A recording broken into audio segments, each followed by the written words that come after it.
Hi, I'm Brendan Lucas, founder and managing director of Next Dimension Accounting. I also wear the hat of head of accounting for ApprovalMax. Life before ApprovalMax for us was very difficult in the line of work that we do, which is outsourced accounting services, where we're trying to wear the hats of CFO, bookkeeper, and internal accountant for our clients. Without something like ApprovalMax, we were waiting on our clients to basically either scan through the bills once they were approved internally, or if that was being done in-house, for it actually even to get to the right person to get into the accounts. So previously there'd be bills sitting on multiple managers' desks, no one would know about them, and that could take days or weeks for it finally to get to accounts, which then meant when we're trying to look at the numbers, our numbers were wrong.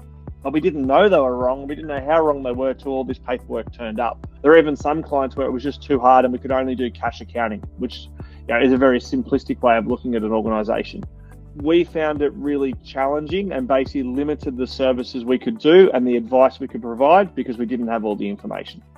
So I came across ApprovalMax at a Xerocon years ago, and to be honest, I don't think I'd heard of it before then. I knew I had a problem with unreliable information because I had gaps in respect of these bills that weren't approved and hadn't come through to accounts yet.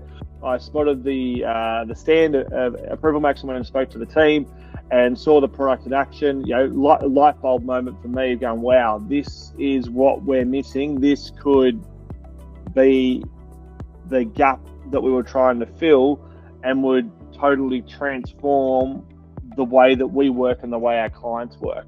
The way the setup is of connecting Xero to ApprovalMax, a couple of clicks, and then add a couple of rules in respect of some dollar amounts or some specific account codes that you wanted a different workflow rule to apply.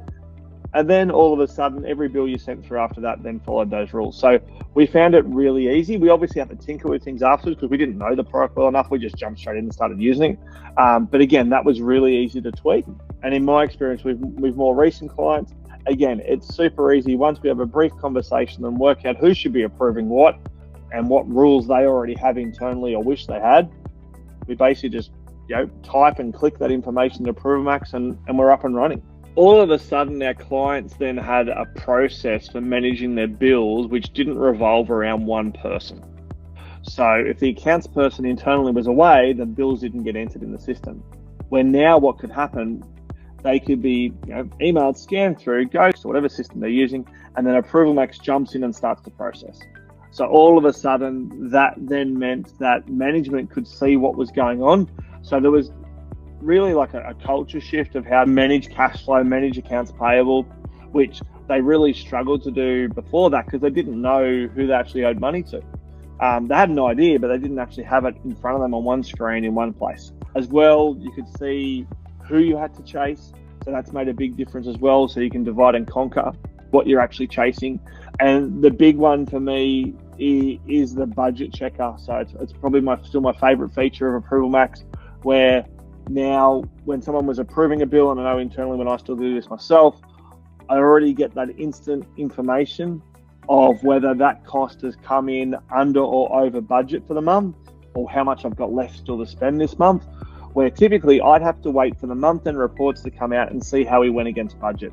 When now I'm getting that as I'm looking at this bill, so then I can approve or reject appropriately and then make some future decisions on what else I do the rest of this month or longer term with that information. That could be 2-3 weeks ahead of when I would have found out that information, maybe even more. Business owners and leaders of non-profits are looking for real-time financial information, and I don't want to wait for month end because that's just an arbitrary date at the end of the day.